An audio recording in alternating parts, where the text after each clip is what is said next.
चलो स्टूडेंट, चलो इस क्वेश्चन में क्या दिया हुआ है कि a metre stick is held vertically with one end on the floor and it is allowed to fall, assume that the end on the floor does not slip, okay, angular momentum of rod when it is hit the ground.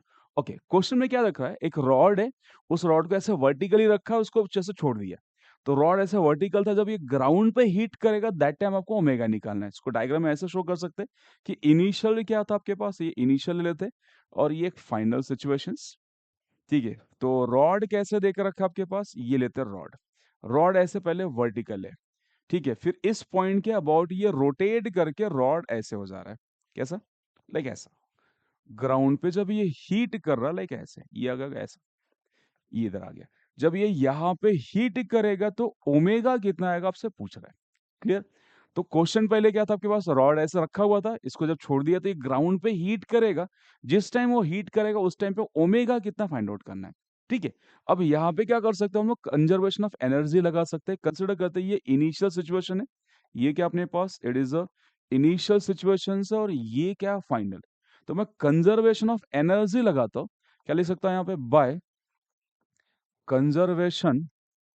Conservation of energy, okay, total energy initial is equal to total energy final, ऐसा लिख सकते हैं।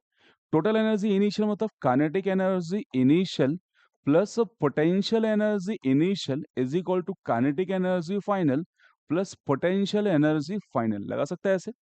अब question में देखो, initially ये rest में था, इसका मतलब इसकी काइनेटिक एनर्जी क्या आएगी, इनिशियल वाली कितनी आएगी, 0 आएगा। ठीक है, पोटेंशियल एनर्जी का फॉर्मूला mgh, अब h क्या लोगे, इसका लेंथ क्या है, टोटल लेंथ l है, तो इसका जो मास होता है ये l/2 पे होता है। मास कहाँ काउंट होता है, l/2 पे। अगर कोई भी चीज ऑब्जेक्ट क्या रहेगा, ऑब्जेक्ट अगर वर्टिकल रखा हुआ तो वर्टिकल में हमेशा मास उसके सेंटर ऑफ मास पे होता है, तो इसका मास कहाँ काउंट करेंगे हम लोग, वर्टिकली, तो इसका मास यहाँ पे m, यहाँ पे काउंट करेंगे। तो यहाँ पे बोल सकते हो इस m g, h की जगह पे l/2 प्लस, प्लस नहीं, equal to final kinetic energy, जब वो इसको हिट करेगा तब समथिंग वेलोसिटी रहेगा, तो मैं बोल सकता हूँ ये रोटेट कर रहा है, तो it's a half I omega square, plus जब वो ग्राउंड पे हिट कर गया तो अब एच क्या हो जाएगा, 0, तो बोल सकते हैं फाइनल पोटेंशियल एनर्जी 0।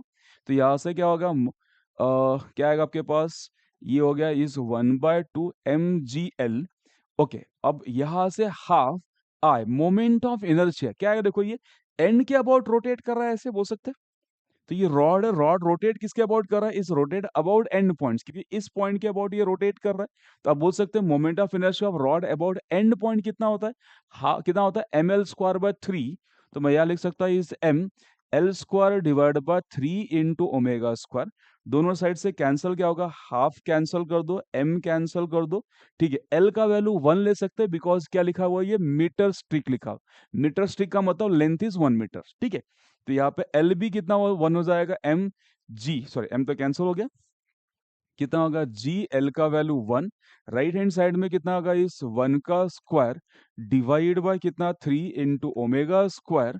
तो यहाँ से आपके पास आ गया omega square is equal to 3g, omega is equal to √3g। चलो क्लियर, समझ आ रहा है यहाँ पे। और भी मेथड से कर सकते हैं, यहाँ पे टॉर्क वगैरह के कॉन्सेप्ट से भी कर सकते हैं, बट इजी कॉन्सेप्ट क्या लग रहा है यहाँ पे, एनर्जी कॉन्सेप्ट। ठीक है, तो एनर्जी के कॉन्सेप्ट से मैंने क्या लगा, by energy conservation. Same question को आप टॉर्क वाले मेथड से भी कर सकते हो। ठीक है, चलो समझा, थैंक यू।